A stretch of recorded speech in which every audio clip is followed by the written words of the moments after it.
voltarmos a adorar e bendizer o nome daquele que vive, daquele que reina para todo sempre.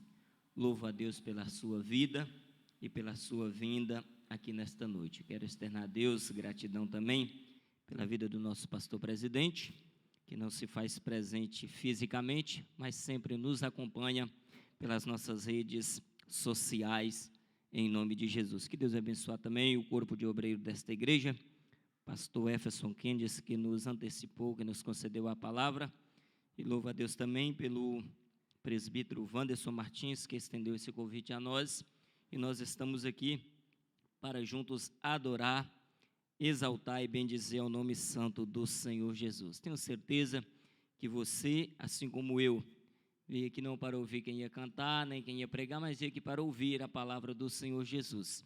E quando se trata da palavra do Senhor, independentemente de quem vai falar, de quem vai cantar, de quem vai pregar, a palavra é dele. Então ele usa quem ele quer, ele fala da forma que ele quer, da maneira que ele quer, e nós saímos alegres, porque Deus sempre tem uma palavra de conforto, de consolo para os nossos corações. Quero também cumprimentar os nossos irmãos internautas que estão nos acompanhando, cultuando a Deus, não assistindo culto, porque culto não se assiste, culto é participativo, nós participamos, nós cultuamos, damos glórias e honra ao nome santo do Senhor Jesus, e eu louvo a Deus pela tua vida que está aí nos acompanhando e cultuando a Deus também conosco nesta noite de terça-feira, culto de ensino da palavra do Senhor Jesus. Eu tenho certeza que Deus vai nos ensinar, a palavra do Senhor nesta noite vai nos ensinar aquilo que nós ainda não sabemos, ou às vezes lemos e sabemos o que está escrito, mas não entendemos na proporção, na forma exata que a palavra quer que nós entendemos. Às vezes nós lemos o texto e não entendemos, interpretamos de forma errada a vontade de Deus, aquilo que Deus quer falar para nós. E nesta noite nós vamos falar um pouquinho como aceitar o não de Deus para a nossa vida. Essa palavra, quando fala não, muitos já falam assim, essa palavra é difícil de ouvir, ninguém gosta de ouvir o não, independentemente da situação, da circunstância, e muitos costumam dizer assim, vai lá, procura fulano de tal, porque já é certo que o não você tem, e mesmo a pessoa sabendo que ele já tem o não como certeza que ele vai ouvir, ele não quer ouvir o não. E nós encontramos na Bíblia o que nós vamos aprender, o que nós vamos estudar aqui nessa noite de terça-feira, é porque Deus às vezes diz não para nós, diz não para o seu povo, e nós não sabemos lidar com essa situação. Muitas pessoas às vezes se retraem, quer não se aproximar, quer orar de forma diferenciada ao modelo oração-chave que o próprio Jesus nos ensinou. Eu quero que você abra a sua Bíblia em Mateus no capítulo 6, e nós vamos tomar por base apenas 2 versículos. Mateus capítulo 6, versículo 9 e versículo 10. E nós vamos entender, nós vamos aprender aqui o que Jesus deixou, o que Jesus fez questão de nos ensinar, de nos mostrar a maneira exata, a maneira certa, o modelo padrão que nós devemos orar. E não só orar, mas pegar esse modelo padrão e aplicar na nossa vida secundária, na nossa vida cotidiana, na nossa vida secular. Esse é o modelo chave de oração que o Senhor Jesus reúne os seus discípulos e começa a explicar. E alguns começam a perguntar a maneira certa, como deve orar. E o Senhor Jesus faz questão de reunir os discípulos e orar. Qual seria a maneira certa de orar? Eu tenho certeza que até as crianças já conhecem essa passagem de cor e salteado. Se você perguntar a uma criança, ele às vezes, você falar o capítulo e o versículo, ele não vai saber onde é que está escrito e as palavras que está escrito. Só que quando você começa a ler, começa a falar, a pessoa, a criança, já vai saber o que se trata essa leitura na qual nós vamos falar na noite deste dia. Mateus capítulo 6, versículo 9 e versículo 10, que nos diz assim: portanto, vós orareis assim: Pai nosso que estais nos céus, santificado seja o teu nome. Venha a nós o teu reino, seja feita a tua vontade, tanto na terra como no céu. É um texto bem conhecido de todos, só que a proporção que esse texto está querendo transmitir para nós, o que Jesus está querendo nos demonstrar, por intermédio desse texto, às vezes nós não entendemos. E nós vamos entrar na introdução aqui, desses 2 versículos, na qual nós acabamos de ler. No estudo de hoje, iremos aprender que a vontade de Deus para a nossa vida vai muito mais além dos nossos desejos. E temos que estar preparados para ouvir o não de Deus. Pois nem tudo que eu quero é o que Deus quer. E nem tudo que Deus quer para mim é aquilo que eu quero. E nós podemos tomar por bases aqui, usar como pessoas na Bíblia, homens de Deus, que aceitaram o não de Deus, e nem por isso deixou de ser usado, e nem por isso deixou de ser exaltado, e nem por isso deixou de exercer tamanho ministério e desfrutar tamanhas bênçãos. E eu gosto muito de usar por base o nosso irmão Moisés. Foi um dos homens que o texto vai nos dizer que ele não era aquele que conversava com Deus só por oração.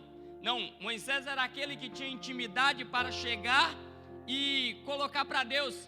Moisés era aquele homem que Deus uma vez pede permissão a Moisés para fazer algo com o povo. E Moisés tinha tanta intimidade com Deus, que Moisés começa a chegar para Deus e pedir para Deus não fazer aquilo. É o único homem na Bíblia que nós vamos encontrar, que nós vamos ver Deus pedindo permissão para fazer algo com o povo.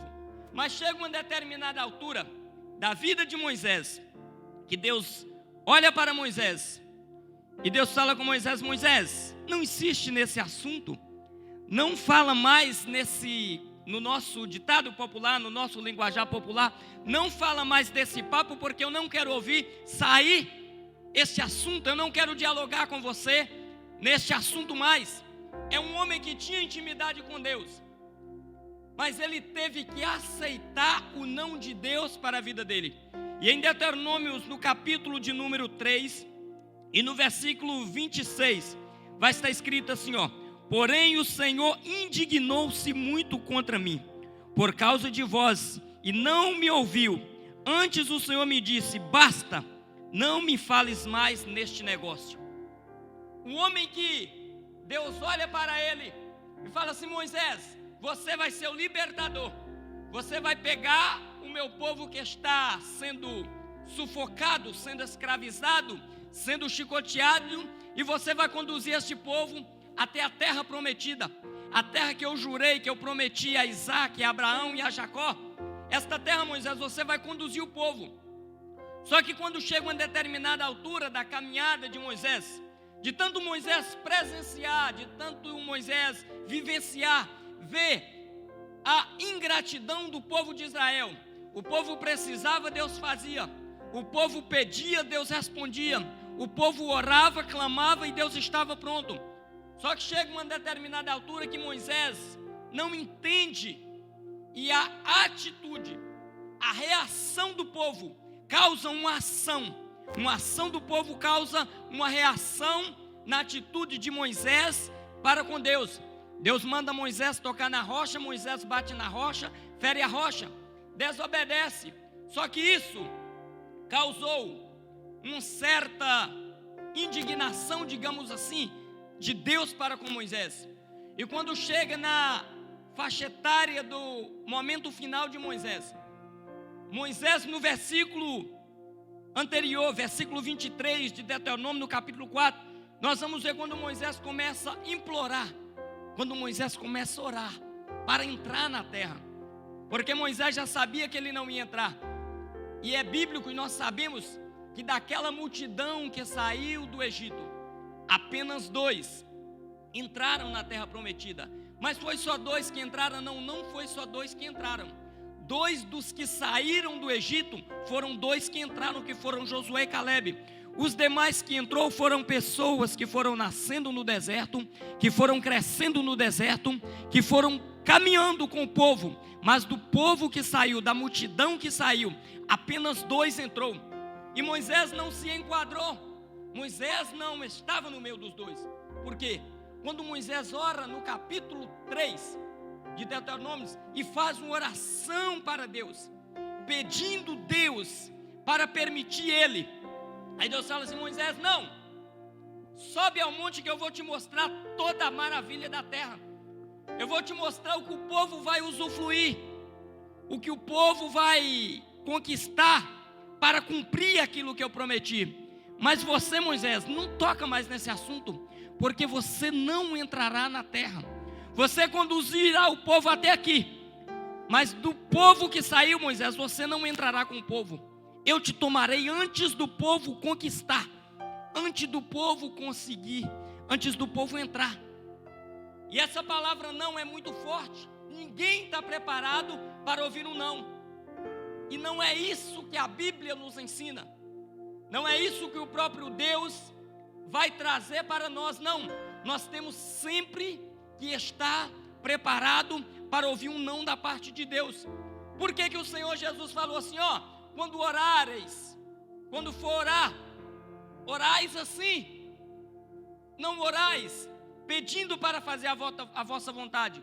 E o interessante é que no versículo 6, no primeiro versículo, no versículo 9 do capítulo 6 de Moisés, nós vamos ver que a oração chave, a oração padrão, ela começa com a exaltação. Pai nosso que estás no céu.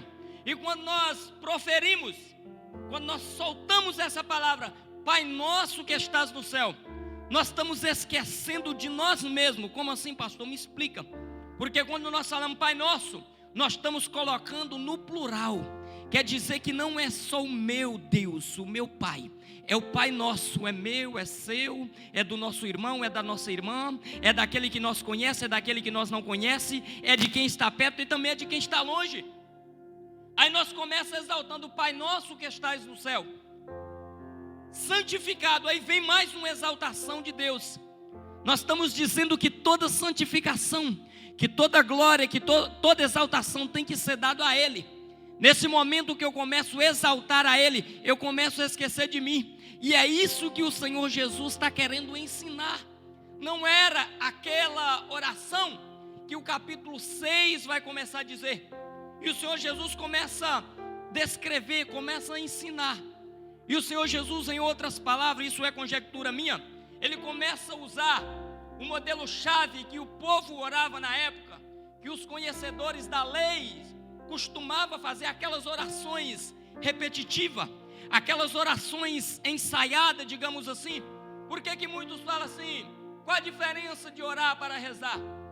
Quem não é conhecedor da Bíblia, quem não é crente, olha para um crente e fala assim: você vai para a oração, você vai rezar, você estava lá rezando, não. E para quem não sabe, tem um grande diferencial. Nós, que somos crentes salvos, sabemos a diferença, sabemos diferenciar uma reza de uma oração. Oração é aquilo que nós extraímos do nosso íntimo. Nem sempre a minha oração precisa ser pronunciada, precisa ser falada, precisa ser soltada, não. Se nós formos pela Bíblia, nós vamos encontrar diversas pessoas. E tem uma pessoa espetacular na Bíblia. Tem uma pessoa na Bíblia que ela não solta a frase, que ela não fala, que ela ora de boca calada, de boca fechada. E a oração que surte efeito. E quando ela ora de boca fechada, o sacerdote olha para ela e fala assim: vai, Deus conceda o desejo do teu coração. Aqui nós encontramos uma oração que pode se encaixar na oração do Pai Nosso. Por quê? Porque quando ela ora no seu íntimo, ela não pede algo para ela. Ela fala assim: se o Senhor me der, eu vou dar para o Senhor. E é isso que o texto nesta noite está nos dizendo. E é esse modelo de oração que nós precisamos aprender. Orando, exaltando e enaltecendo, independentemente que a vontade de Deus vai sempre nos contrariar. Ninguém que é chamado escolhe ser chamado. Ninguém que é um pastor escolhe ser um pastor. Ninguém que vai para o campo missionário escolhe ir para o campo missionário, não. Pedro queria ser chamado? Não. Pedro não queria. É tanto que depois acontece toda a narração da história que Jesus morre e é crucificado. Pedro abandona o ministério e volta a ser pescador. Só que antes de Jesus morrer, Jesus falou assim, eu vou morrer, vou ressuscitar. E depois que eu ressuscitar, vai lá para a beira da Galileia que eu vou encontrar com vocês lá. Quando Jesus encontra com os discípulos ali, eles tinham abandonado. O texto é bem categórico em dizer que Pedro olha para os discípulos, depois que Jesus havia ressuscitado, e fala assim, nas minhas palavras, esse negócio de pregar, não dá para mim mais não, eu vou deixar tudo, eu vou voltar para o mar. E nós entendemos que Pedro era um influenciador. Quando ele fala assim, eu vou para o mar, os discípulos falam assim, nós também iremos contigo. Só que quando eles estão no mar, pesca a noite toda, como nos diz o texto. E quando eles voltam pela manhã à beira da praia, quem está à beira da praia esperando eles? Jesus. E naquele momento ali, Jesus faz só uma pergunta e Pedro percebe, Pedro entende, conhece que é o mestre que está ali. Pois até o momento Pedro não acreditava que Jesus havia ressuscitado. Quando Jesus olha e fala assim, filhos, tem de alguma coisa para comer? O texto vai nos dizer que Pedro entende, Pedro conhece quem é que está falando naquele momento. E Pedro não estava querendo fazer a missão. Pedro não estava querendo ser chamado, ser escolhido, não. Quando Jesus passa na beira da praia pela primeira vez, Jesus fala assim, oi, segue-me, deixe as vossas redes, vem que eu vos farei pescadores de homens. Ninguém que é chamado, missionário nenhum escolheu estar na obra missionária, pastor nenhum escolheu estar pastoreando, porque não é por escolha, é por chamado, é por vocação. E a maior certeza do chamado de um homem de Deus, de uma mulher de Deus, é a vontade que ele tem de desistir, de largar tudo, de não continuar. Porque todo chamado, toda pessoa que é chamado, ele vai sempre ouvir um não de Deus para a vida dele. E como que é que ele ouve o não? É Deus falando para ele? Não é. Às vezes sim. Mas às vezes o silêncio de Deus é um não. Sabe quando o homem de Deus, quando a mulher de Deus está com tanta dedicação, ajoelha para orar e clama a Deus por uma resposta, e parece que o céu está fechado, que Deus não responde. É o silêncio de Deus, às vezes é um não, porque não é hora, não é o momento. E nós encontramos na Bíblia um homem que foi muito usado por Deus, que quando estava, pelo que dá-nos a entender o texto, quando ele estava no meio do seu ministério, no meio da sua chamada, ele faz uma oração para Deus, e fala assim: Deus, tira de mim esse espinho na carne. 2 Coríntios, capítulo de número 12, versículo 8 e 9. Paulo chega para Deus e implora para Deus.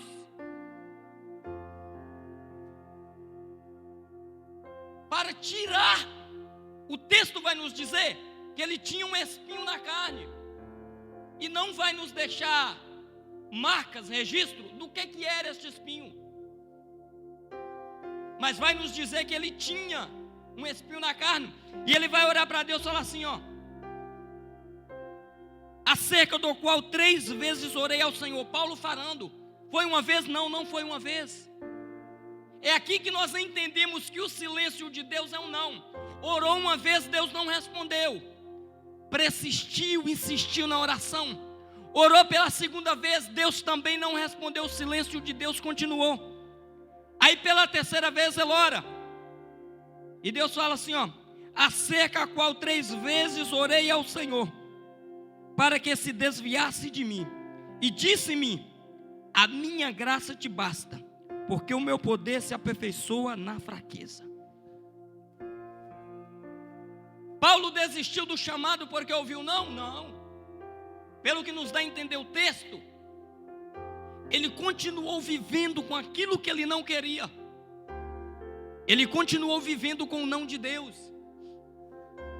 E eu e você muitas das vezes temos que saber lidar. Temos que saber aceitar o não de Deus para as nossas vidas. O que nos faz entender, que nos leva a crer que todas as nossas orações serão ouvidas? Não tem base bíblica para isso. Que Deus vai dizer não para tudo que nós pedimos? Não. Por quê, pastor Eliel? Porque Deus conhece o nosso futuro. Deus conhece o nosso amanhã. E às vezes nós temos que aceitar o não de Deus no momento que estamos vivendo, no momento em que então estamos atravessando. E o texto vai nos dizer que Jesus, quando chega no Getsêmani, sentindo a agonia da morte, ele ora para Deus. Fala assim: Pai, eu sei que o Senhor tem poder. Neste momento aqui nós temos que entender que neste momento que Jesus está orando, Ele não está orando como Deus. Neste momento que Jesus sente a agonia da morte, em Lucas capítulo 22, e vamos ao texto para nós entender um pouquinho.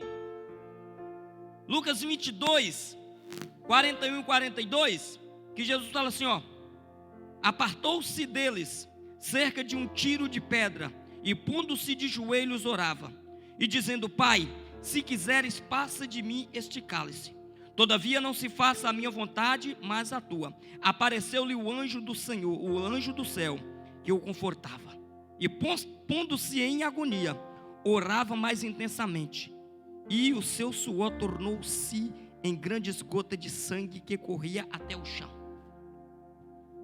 Temos que entender que neste momento que Jesus faz essa oração, Ele não está orando como Deus, Ele está orando como homem. E neste momento que Jesus ora como homem, Ele olha para os céus e pede para o Pai para apartar, tirar aquela angústia dele, livrar ele daquele momento. E qual a resposta de Deus para Jesus? Não. Você foi enviado para fazer a missão completa. E a missão de sofrimento como Jesus, homem, está começando. E Jesus já sabia que aquele momento chegaria. E tem algumas pessoas que acompanham Jesus, que acompanham o ministério de Jesus, que quando Jesus está no momento reunido na casa de um homem, uma mulher faz um ato com Jesus, que aquele ato ali ela entendeu que Jesus estava falando da tua morte. É o momento que Maria unge a cabeça de Jesus, que pela lei da época, a tradição da época, todo defunto, toda pessoa que morria, após a sua morte, o corpo teria que ser ungido com unguento e mirra. É por isso que quando as mulheres vão no sepulcro para ungir o corpo de Jesus, e o texto vai nos dizer que quando Maria Madalena chega levando perfume e mirra para ungir o corpo de Jesus, que ela encontra o túmulo aberto, o corpo não estava mais lá, porque Jesus já tinha sido ungido em vida.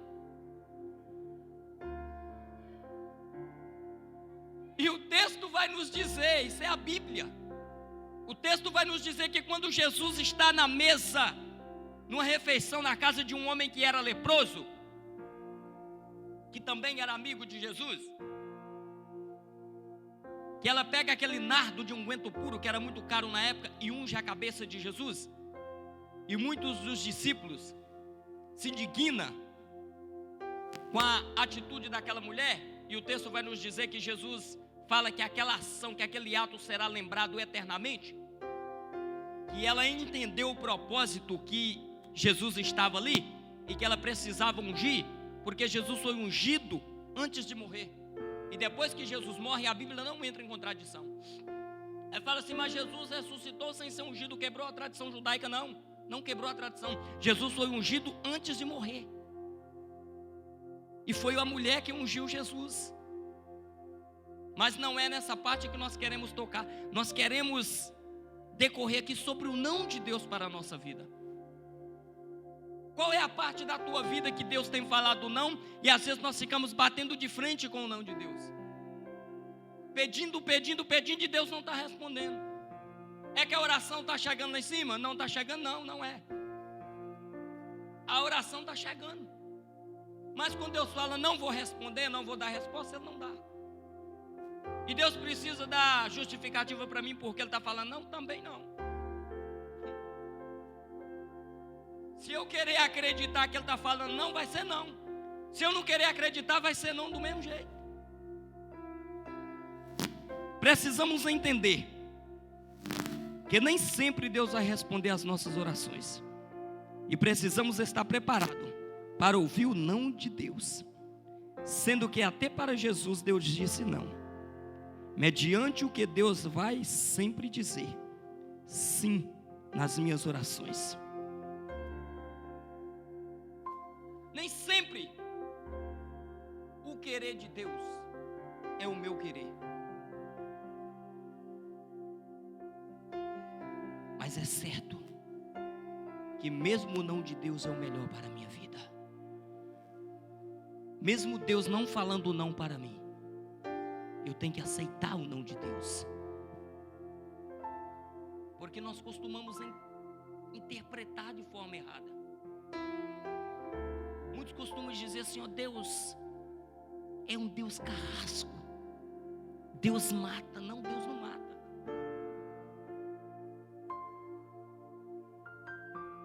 Deus tira a vida, Deus dá a vida, Deus não mata. Quando alguém pronuncia assim, ó, Deus matou, não, Deus não matou. Eu estou pegando uma culpa atribuindo a Deus. Quem mata é um assassino. Aí quando alguém pronuncia assim, Deus matou, não, Deus não matou. Deus não é assassino para matar ninguém. O que a Bíblia nos fala? Que quando Deus formou o homem, Ele sopra sobre as narinas o fôlego de vida, é dele. E o que está escrito em Eclesiástico? Que quando nós morremos, a carne retorna ao pó que de lá veio. O espírito de vida, que nós temos que diferenciar, que nosso corpo é composto por corpo, alma e espírito. A carne, querido, já tem o destino para onde ela vai, já está predestinada. A carne vai voltar ao pó, isso é Bíblia. Foi de lá que ela veio e é de lá que ela vai voltar. O espírito também já tem o destino para onde vai. Está predestinado. O espírito de vida não é nosso, é de Deus. Deus colocou em nós, soprou em nós. Por que o suicídio não tem perdão? Porque tocou naquilo que não é dele, é de Deus, o fôlego de vida. Tirou aquilo que não é dele. Aí Deus matou? Não, Deus não matou, Deus recolheu. Deus levou para si. Deus tirou do meio do teu povo, da terra pecaminosa, e levou para junto dele. Deus não mata, Deus não é assassino, Deus não é criminoso. Deus é o dono da vida. Ele dá. Mas na hora que ele entende que precisa recolher novamente para ele, ele recolhe, é dele. E nós temos que entender o não de Deus. Qual é a área de sua vida que Deus às vezes tem dito não e você não está querendo aceitar? Ei, você amigo internauta que nos assiste, onde é que Deus tem dito não para você e você tem batido de frente? Aceite o não de Deus. Pegue o não de Deus para a sua vida e aceita. Porque nem sempre o que nós queremos é o que vai nos aproximar de Deus. Mas ainda Deus dizendo não para nós e nós aceitamos. E Paulo, quando está no meio do seu ministério, que Deus fala para ele, e desse momento para frente, de 2 Coríntios no capítulo 12, nós vamos entender no decorrer do texto da vida de Paulo que ele não ora mais pedindo para Deus fazer o que ele queria, fazer o desejo dele. Era o desejo de Paulo, que ele não passasse por aquilo ali, que ele tivesse uma vida. Muitos arriscam em dizer, alguns estudiosos arriscam em falar que Paulo era uma pessoa epilético, não a base bíblica, porque o texto vai dizer que tinha um espinho na carne, que quando Paulo estava pregando, estava falando, sentia um ataque epilético e caía. Não tem base bíblica para isso, mas com certeza era algo ruim, que Paulo não queria continuar vivendo com aquilo. Mas Deus olha para ele e fala: não, Paulo, a minha graça te basta, porque o meu espírito, o meu poder se aperfeiçoa da fraqueza. Porque quando Paulo percebe que ele está fraco, ele cai na realidade que ele depende de estar mais perto de Deus. E foi falado aqui nesta noite sobre oração, sobre a vigília. E o crente, querido, só consegue ter intimidade através da oração. É na oração que eu ouço o não de Deus e que eu também ouço o sim. Estamos sempre preparados para ouvir o sim, mas para ouvir o não nós nunca queremos ouvir. Nunca estamos preparados para ouvir o não de Deus. Mas que o Espírito Santo do Senhor possa nos dar sabedoria. Que o Espírito Santo do Senhor possa estar do nosso lado, para que nós possamos cada vez mais aceitar o não de Deus, porque sempre, mesmo Ele dizendo não, vai ser o melhor para a nossa vida. Amém? Amados, muitas das vezes travamos, impedimos de receber grandes vitórias. Impedimos até essas vitórias de chegar a nós, porque nunca estamos prontos para ouvir a palavra não da parte de Deus. E temos, por exemplo, grandes homens na Bíblia, na qual já falamos, que aceitou o não de Deus e foi usado, foi exaltado. Quer ver um homem que tinha intimidade com Deus, que Deus testemunhou, testificou da vida dele, e chegou uma hora da sua vida que Deus não dá resposta nenhuma para ele, não dá satisfação para ele do que ia fazer? Jó no capítulo 1, o texto vai nos dizer que há um diálogo entre Deus e o diabo, que Deus olha para o diabo e fala assim: de onde vens? Vem de perabular a terra e andar por ela, passear por ela. Aí Deus vai dar testemunho de Jó. Que coisa maravilhosa. Que coisa linda de se ouvir. Deus testemunhar de uma pessoa terrena, de uma pessoa carnal. Aí Deus fala assim: ó, viste meu servo Jó, homem íntegro, temente, que sabe se desviar do mal. Aquela ali, no nosso linguajar, é nota 10. Aquela ali, ele tem carta branca comigo, porque ele é íntegro. O texto vai nos dizer que Jó prestava sacrifícios sem saber o que os seus filhos tinham feito, antecipadamente. Era um homem que tinha intimidade com Deus. Mas o inimigo olha para Deus e fala assim: ah, ele é assim porque ele tem tudo. Ele tem riqueza, tem fazenda, tem dinheiro, tem amigo, tem tudo. Tudo que uma pessoa precisa ele tem. Como que ele não vai ser fiel ao Senhor? Como que o Senhor não vai testemunhar dele? Tudo que ele quer, ele tem. Aí Deus fala assim: vai lá e toca, tira tudo. Toca em tudo que ele tem. E o inimigo, mais do que depressa, sai de lá. Vai correndo e começa a tocar. Vai lá e mata os filhos. Vai lá e mata as ovelhas. Começa a tirar tudo que Jó tinha. E o texto vai nos dizer que Jó continua firme. Que Jó continua fiel ao Senhor. E o texto vai dizer que uma vez a sua mulher olha para ele e fala assim: Jó, rapaz, esse negócio de você ser fiel a Deus está fora de moda, está fora de questão. Rapaz, ser fiel a Deus, você defende a causa de Deus, e até agora só aconteceu coisa ruim. Perdeu fazenda, perdeu amigo. O texto vai nos dizer que um caco de telha foi o companheiro de Jó. E o céu em silêncio para Jó. Amaldiçoa. A esposa agora se levanta contra Jó e dá um conselho absurdo. Sabe aquele momento que todos olham para você e vê você como uma ovelha negra? Vê você como errado? Vê você como causador de problema? Aquele momento ali a mulher de Jó viu Jó naquela situação. Jó, o problema não está em mim não, o problema está em você, moça. Amaldiçoa, morre.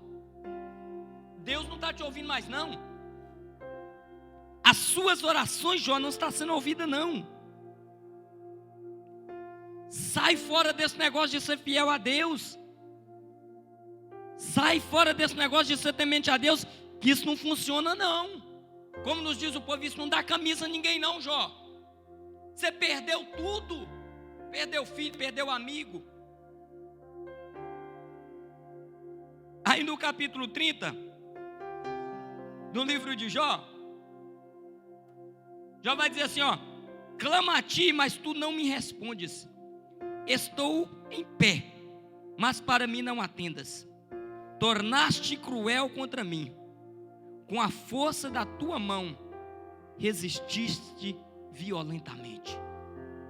Isso é oração, Jó pedindo resposta de Deus, o porquê que ele estava passando por aquilo. Mas o texto aqui, falando que Jó estava de pé, não era no sentido figurado, físico não. De pé que ele estava era para clamar a Deus. Era que a coisa estava atravessada, mas ele continuava confiante. A coisa estava ruim, mas ele confiava temente a Deus. A confiança de Jó não estava no momento que ele estava vivendo. A crença de Jó não estava no momento de bonança, não. A confiança de Jó estava em Deus. Estava no infalível. Estava no invencível. Estava naquele que não perde. A confiança de Jó continuou. Jó persistiu confiante. Ainda que o céu estava fechado, Jó continua falando: eu continuo crendo que o meu Redentor vive.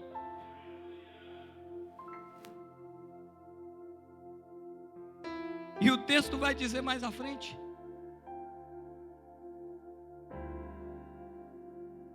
Capítulo 42 de Jó. Aí vem a bonança, porque tudo já tinha acontecido de ruim na vida de Jó. E Jó continua fiel, persevera fiel. Aí no capítulo 40 e no versículo 10 está escrito assim, ó: e o Senhor virou o cativeiro de Jó, quando orava pelos seus amigos.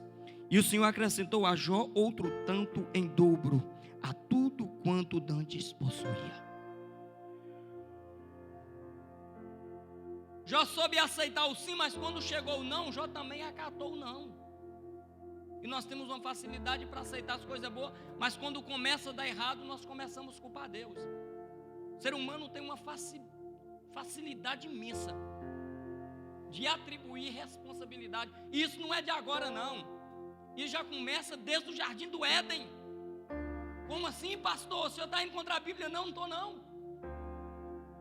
Quando Deus desce no jardim do Éden para ter o diálogo na viração do dia, que ele grita por Adão, que Adão fala assim: ó, ouvi a tua voz e escondi, porque eu estou nu. Aí Deus fala assim: acha que Deus não sabia? Sabia. Acha que Deus não conhecia o coração de Jó? Conhecia. Deus tem um dos atributos que é incompartilhável, que é a presciência. O que é presciência, pastor? Presciência é o conhecimento daquilo que ele sabe antes de acontecer. E quando Deus pergunta para Adão: ei Adão, quem falou que você estava nu? Fizeste, comeste do fruto que eu falei que não era para comer? Aqui entra a atribuição de culpa. O que é que Adão vai falar? Todos nós sabemos. Todos nós sabemos o que é que Adão vai falar quando Deus fala assim: comeste do fruto que eu te disse para não comer? Ele vai pegar a culpa. Nesse momento aqui é uma transferência de responsabilidade. Adão pega a responsabilidade do ato que ele fez e atribui a Deus. Como assim? Ele fala assim: Deus, a mulher que o Senhor me deu por companheira me deu do fruto. Em outras palavras, se o Senhor tivesse me deixado sozinho, não me desse Eva, eu não tinha comido o fruto. Transferência de responsabilidade. Aí não para por aí. Aí o Senhor Deus chega para Eva e fala assim: Eva, o que fizeste? Aí Eva transfere a responsabilidade. Percebe que está sempre uma transferência de responsabilidade? Quem não vem para a igreja nos dias de hoje é culpa do coronavírus. O coronavírus já acabou há muito tempo, mas a culpa está sempre sendo atribuída ao coronavírus. Tem gente que continua em quarentena até no dia de hoje. A culpa do coronavírus? Não é não. O co-pastor Efferson falou aqui que nós estamos sem restrição, mas a restrição nunca nos impediu de cultuar a Deus. O ser humano tem facilidade de transferir a responsabilidade. Eu não vou na igreja não, porque lá eu vou me contaminar. Não, vai não. E aí quando Deus chama Eva fala assim: ó, foi a serpente que me enganou. Já tirou a responsabilidade dela. Adão tira dele e joga de Deus. Eva não culpa Adão, mas Eva culpa a serpente. Então os seres humanos, queridos, têm uma facilidade imensa de transferir a responsabilidade dos seus atos. Ele nunca vai assumir e falar assim: a culpa é minha. Eu estou dentro de casa, é por vontade própria que eu quero ficar. Não. Sempre vai ter uma atribuição de culpa. Sempre vai ter um culpado. Eu nunca vou ser culpado por aquilo que eu faço. Mas que o Espírito Santo do Senhor Jesus possa nos instruir, possa clarear a nossa mente, possa trazer a interpretação legítima da palavra. Que o modelo de oração chave é quando nós orarmos, que nós fazemos a oração, que nós falamos com o Senhor: seja feita a tua vontade tanto na terra quanto no céu. Só que nós queremos que a vontade de Deus às vezes seja feita no céu. Quando chega na terra nós não queremos a vontade de Deus, porque a vontade de Deus contraria a nossa. A vontade de Deus é sempre contra a nossa vontade. Vamos para a conclusão. Amados, precisamos entender que o não de Deus é uma resposta para o nosso bem. Sabendo que Deus sabe do nosso futuro, é certo que às vezes precisamos aceitar o não e um conforto para nós, que mesmo ouvindo o não, possa se cumprir em nós o que o salmista disse no Salmo 40: esperei com paciência no Senhor, e Ele inclinou para mim e me ouviu. E que possa se cumprir em nós também o que Paulo vai dizer na carta que ele escreve ao segundo Timóteo, no capítulo de número 4 e no versículo 7. Mesmo com todas as aflições, mesmo Paulo ouvindo o não de Deus, quando chega no momento final da sua vida,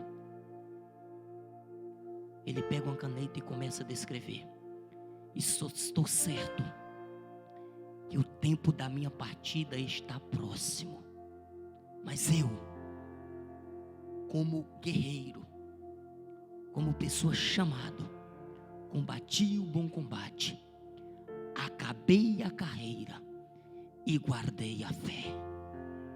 Que essa palavra possa ficar para a nossa meditação na noite deste dia. Eu quero aqui agradecer a minha oportunidade.